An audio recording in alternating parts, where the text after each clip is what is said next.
Now, for our first topic, some really interesting news that has come out of the entertainment space and specifically with television and comics. And it has to do around Mark Guggenheim, one of the creators of the Arrowverse, right?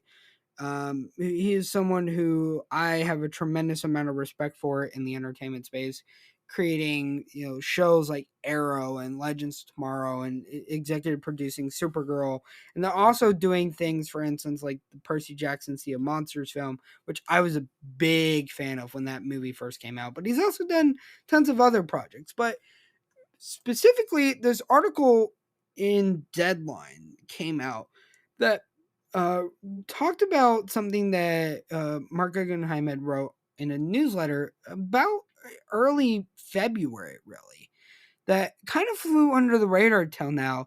And it had to do with some really interesting things happening with DC and going through the mind of Mark Guggenheim at the time, where he said he really felt like he wasted his time with the Arrowverse.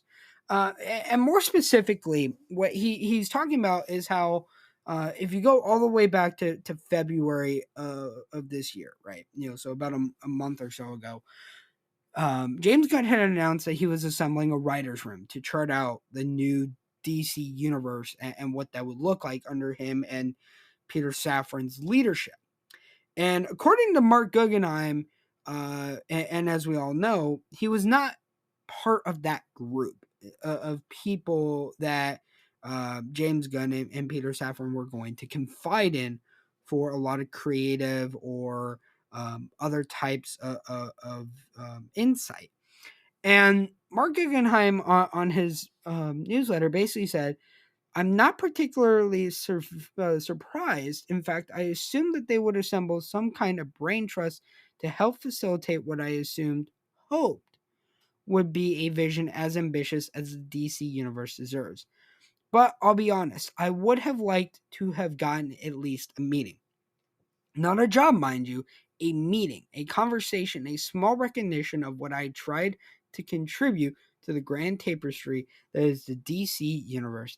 I only spent 9 years toiling in that vineyard after all. He also talked about how he spent many more years co-writing the Green Lantern movie and the streaming series for Green Lantern, and then also comic books like Adventures of Superman, The Flash, Batman Confidential, and Justice Society of America as well.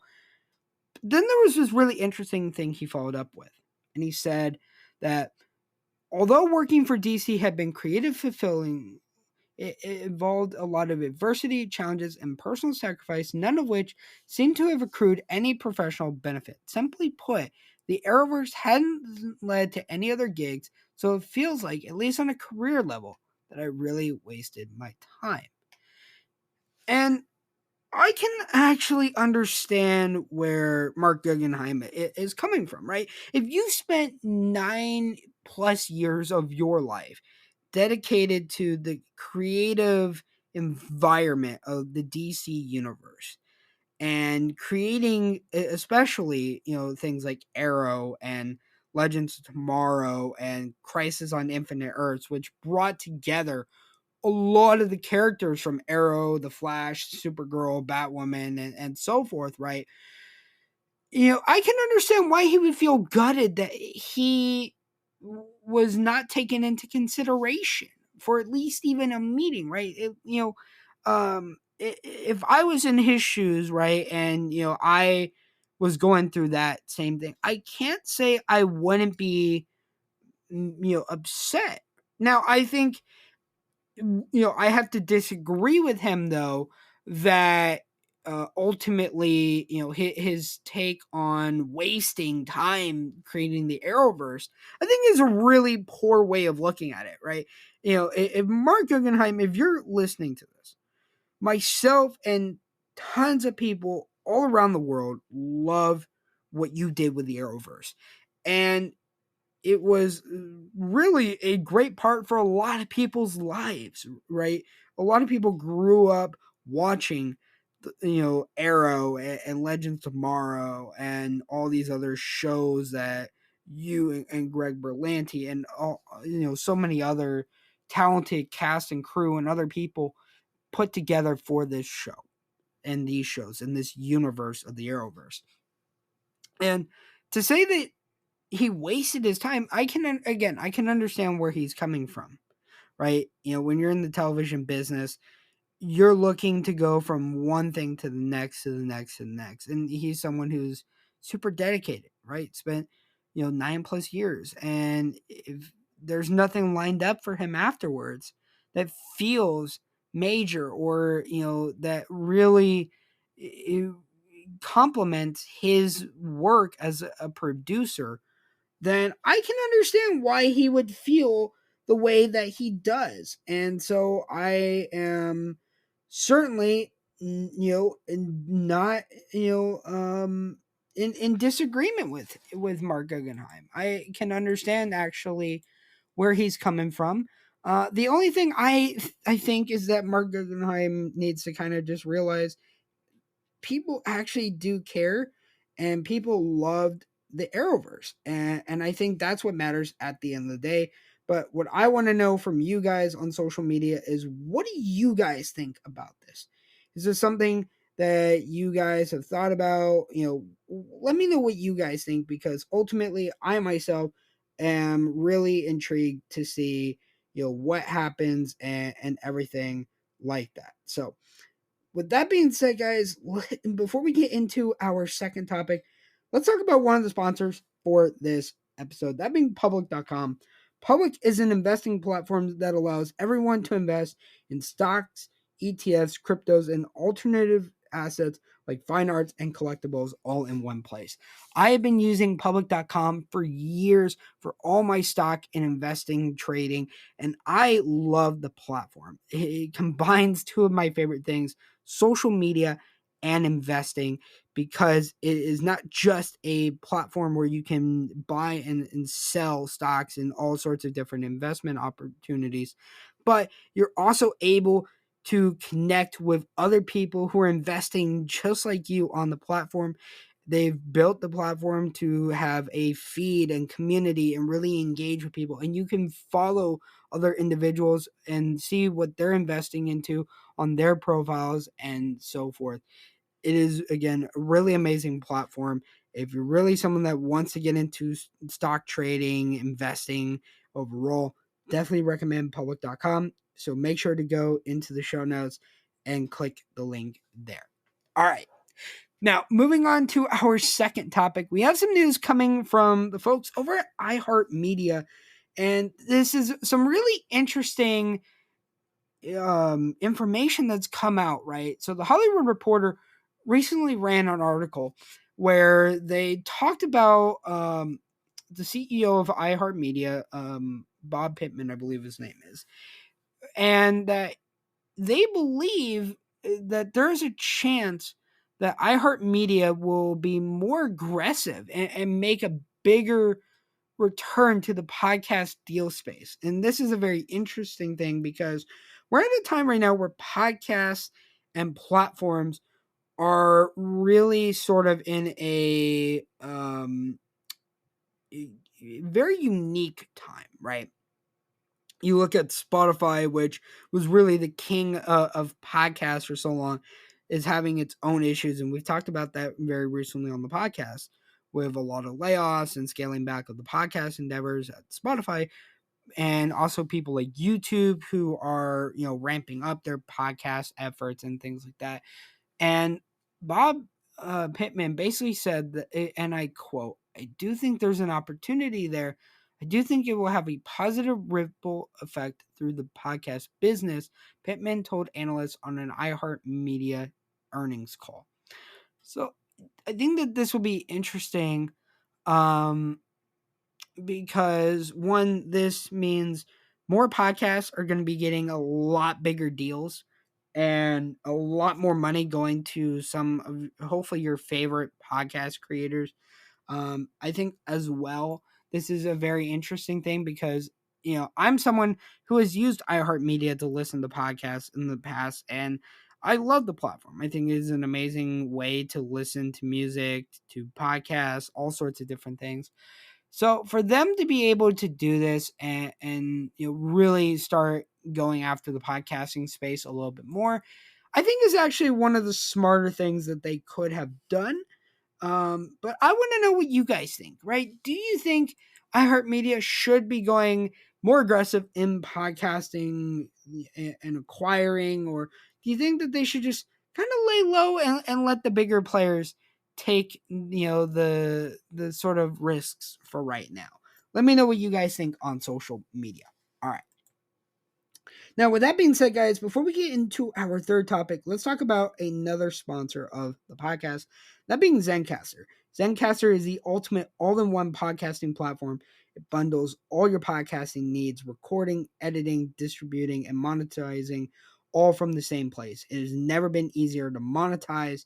I myself am an investor in the company, and also Talk of the Town is recorded and edited on Zencastr, and it has been a really big benefit to the podcast.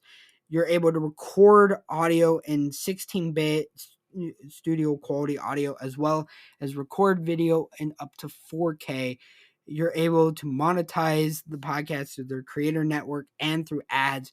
And ultimately, it is just a really amazing way to start up a podcast and really grow and build a truly sustainable podcast.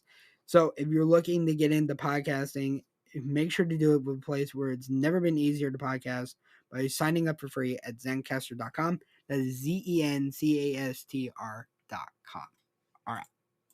Now, getting into our third topic, we have some interesting news that is sort of a little bit of a speculation. And this has been sent to me by a few people. This has been popping up in different circles here and there. And this has to do with Disney and also Hulu and Comcast and all that, because there's some very interesting things happening right now. According to the Direct, they have suggested that Disney could trade its stake in Hulu to Comcast in exchange for both the theatrical distribution rights of Hulk and Namor from NBC Universal's Universal Studios.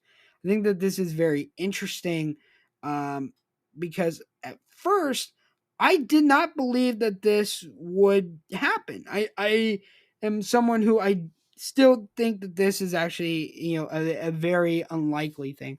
But I want to talk about why this is, right? So, a analyst for Citibank named Jason Bazinet basically wrote in a note to some of his clients at Citi saying that we believe Disney may sell its 67% stake in Hulu.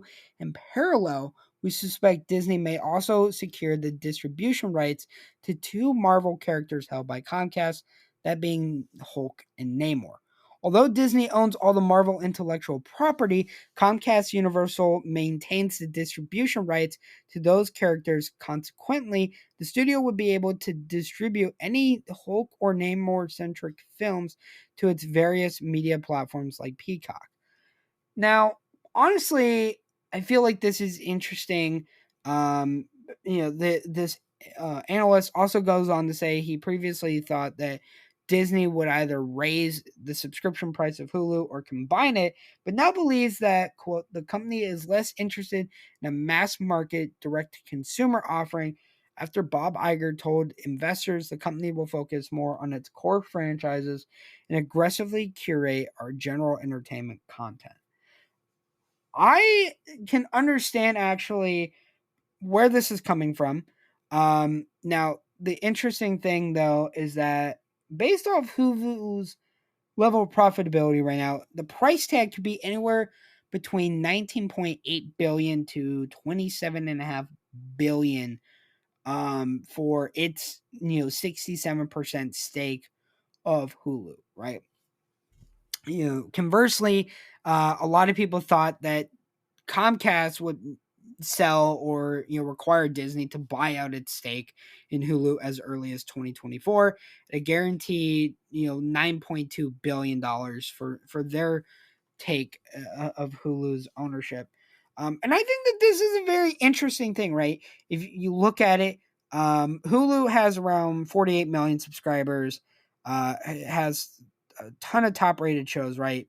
Marvel's Runaways, Hellstrom, The Dropout, Handmaid's Tale, Only Murders in the Building, which I love, right? I'm a big Selena Gomez fan. For those of you that have known me since I was a teenager, I grew up watching Selena Gomez. I love Selena Gomez as an artist and as an actor. Only Murders in the Building is an amazing thing. But I think that this is very interesting, though. You know, and I was talking to a few people on social media about this as well, right? And a couple people said to me, Bob Iger selling Hulu means Disney no longer needs to budget anything for Hulu. All the content Disney is hosting would go to Disney Plus, increasing subs, just not just the Hulk or Namor film rights. On top of that, someone also said to me that Iger believes in Kevin Feige and knows he wants all those characters back home for big stories. Sony is the only one who won't capitulate. They've proven the Spider-Man films will make $500,000, give or take, just on name alone. Another good friend of mine, that being Evan Wayne, commented as well on social media by saying Disney's ownership stake in Hulu is much larger than Hulk and Namor's distribution rights. What it will likely be is trading for a lower stake, cash plus the distribution rights. It doesn't make sense to have Hulu and Disney Plus, in my opinion. Another person, or my friend Goody, sorry, also responded back by saying essentially that they're taking back all the content, Fox, FX, everything, anything that was under Hulu, and basically making Hulu obsolete to them. By 2027, Disney Plus will be a lot bigger, because they will have everything under the Disney Plus banner, which I think is really interesting, right? And as well, this was also, I believe, in Insider in Intelligence, where they kind of talked about this possibly happening as well, right? That Disney could sell it, or also the fact that, for instance, that back in 2021 and 2022, former CEO Bob Chapek had tried to buy out Hulu before the deal in 2024, and Brian Roberts basically said that the only way we will do this deal is if you hand over ESPN. And I think it'll be interesting, right? Now, again, this Insider Intelligence article talks about a couple of different things, why this would make sense. For Disney, a Hulu buyout would solidify its position, allow it to create a Hulu and Disney Plus bundle, combining two of the most popular streaming libraries. But also, again, Comcast possibly not willing to give it up. And I think it'll be very intriguing to see what happened. Bob Iger has said basically that everything is on the table. I don't know what to think about this, though. So let me know what you guys think. Do you think Disney would actually sell Hulu back to Comcast in exchange for all the content on Hulu plus the film rights to Namor and Hulk? Let me know what you guys think on social media. All right. Now, before we get into that, let's talk about another sponsor of the podcast, that being One More. One More is an award-winning professional audio brand that is committed to bringing consumers high-end audio solutions with dedicated set designs, studio quality sound, and excellent build quality.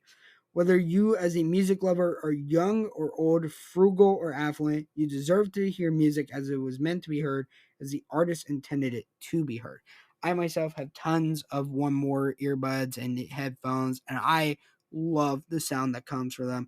A lot of them are some of the best in the industry, and also tuned by Grammy Award winning engineers like Luca Bignardi, and really giving some of the best quality and audio for all different types of music listeners. So if you're someone that's looking to get a new pair of earbuds, headphones, whatever the case may be for your music experience, make sure to go check out One More. There will be a link in the show notes down below. All right. Now, getting into our next topic, we have some interesting news coming out from YouTube, and this is, a really interesting thing, um, because essentially, as you guys know, very recently, Susan Wojcicki, who was the longtime CEO of YouTube, stepped down from the platform, and from the company, and Neil Mohan, who used to be the chief product officer of YouTube, is now the CEO.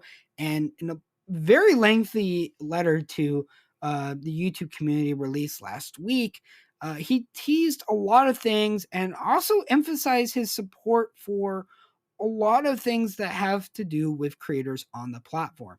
Now, I'm going to go down this Hollywood Reporter article, that basically they summarize a lot of the different things that happen, and that are going to be coming to the platform. First, Neil Mohan said that in his letter, new features are already in the pipeline, allowing creators to remix clips and repackage gaming content for shorts and record side-by-side videos next to shorts, and also YouTube videos so that creators can add their own take on a trend or join in with reactions, the latter of which appears very similar to what TikTok has done with duets and things of that nature, which I think is a really great way to combat TikTok.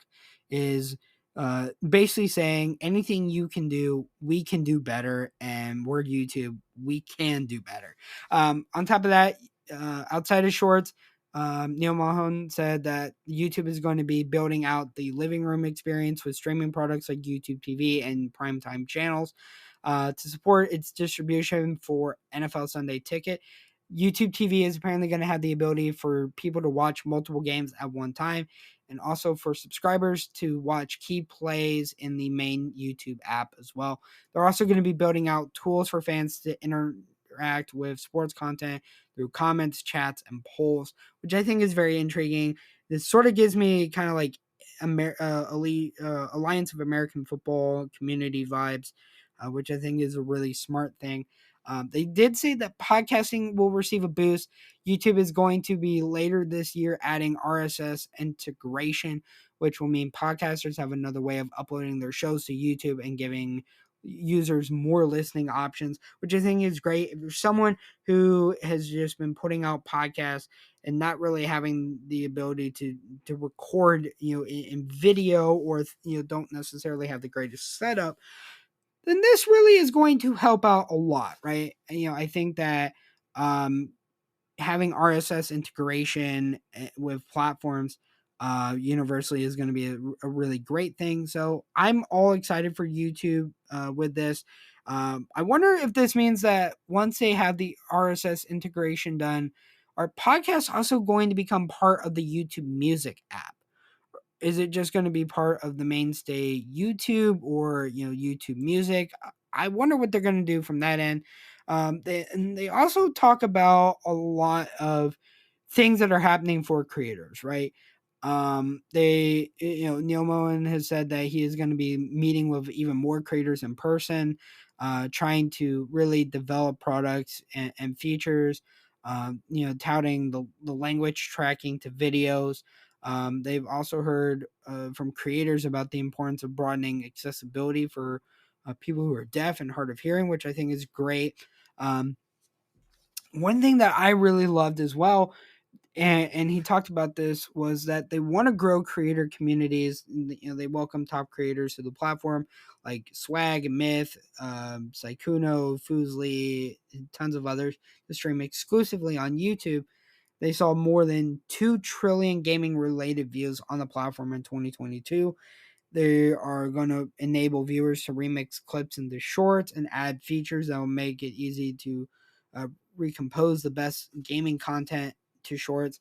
I think it'll be very intriguing to see how they do that, where if it's something where it auto generates moments from a video, let's say if it's a 10-15 minute video, and puts it into a 30 to 60-second short. I think that'd be a really interesting thing. It'll be very intriguing to see what happens from there. But ultimately, I'm very intrigued by that. We also are seeing the YouTube partner program go through some interesting changes with the new shorts monetization, and also other things like that. Um, that's certainly what I think is very intriguing. And then overall, I mean, just some really intriguing things happening over at YouTube. So let me know what you guys think. Are you guys excited for the future of YouTube with all the changes, with this recommitment to creators versus advertisers, and more celebrities? I feel like Neil Mohan is going to steer YouTube back towards creators and the audience and so forth. So let me know what you guys think on social media. And for our last and final topic, we have some really interesting news coming out of the world of CAA. And this is actually kind of two stories. And I think it's very intriguing what's going on. Is first, the really intriguing news that Primary Talent, which is a agency that used to be under ICM, which got acquired by CAA, has basically broke away from CAA, which I think is really intriguing.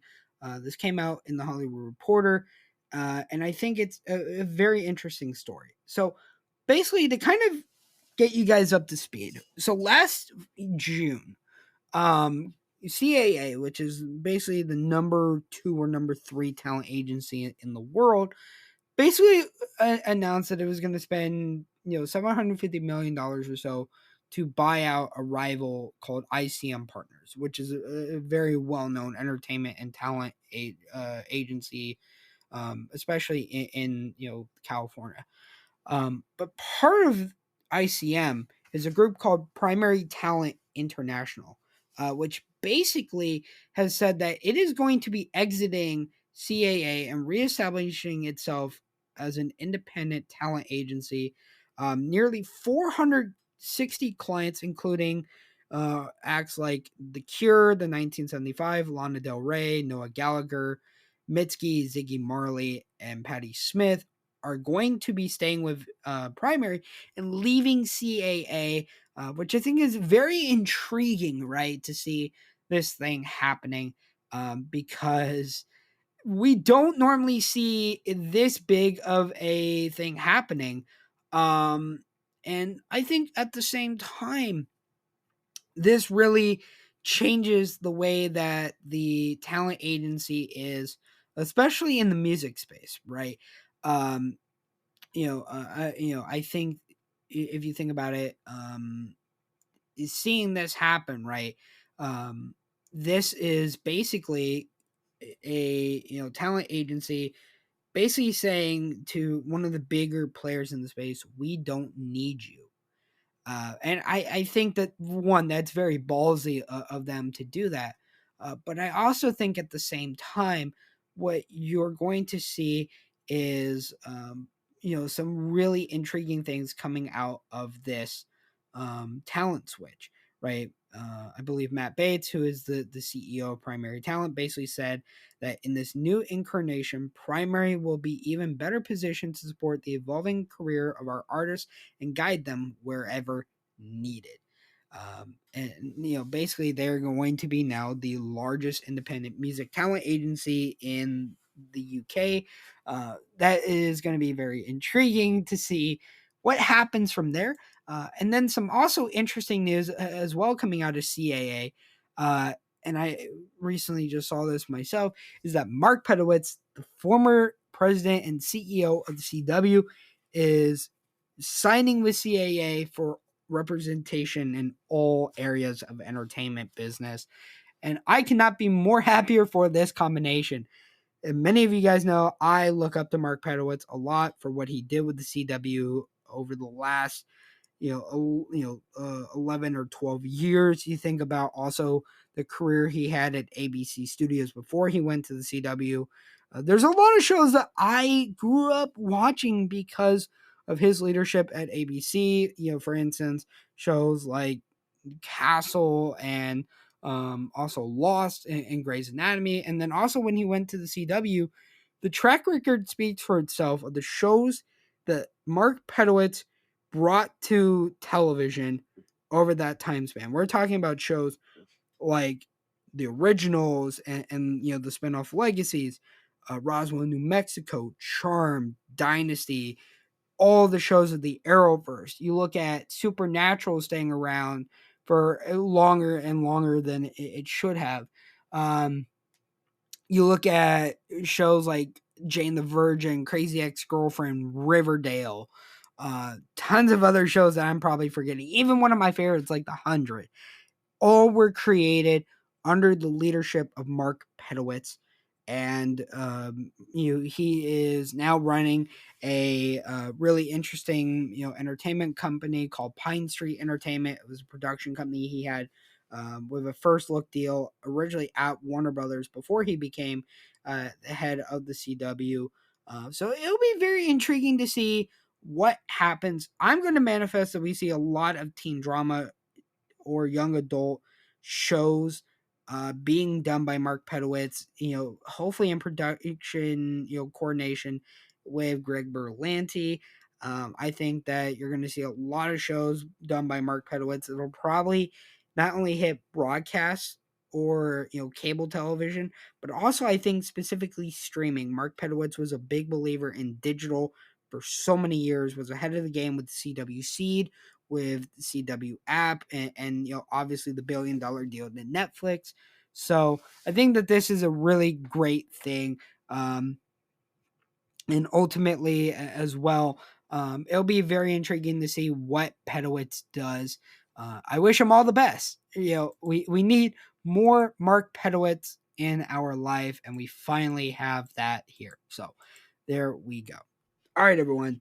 Well, that is the end of this episode for Talk of the Town. If you guys did enjoy this episode, make sure to leave a like on whatever social platform you're listening to this on. Also, guys, we are starting up a newsletter on Beehive later this week. It will be very awesome. We're going to be covering not only what we talk about on the episodes of the podcast, but also news that happens in the days in between the podcast episodes being uploaded and everything, and also tons of other stuff happening that we won't cover on the podcast. So I think that will be a very intriguing thing. And ultimately, I am looking forward to it. Also, guys, we have a merch store with Fourth Wall. Really suggest you go check out the merch that we have over there. We're launching new collections here very soon and things of that nature. But with that being said, guys, my name is Tristan, the host of the podcast. And with that being said, we will see all of you in the next episode.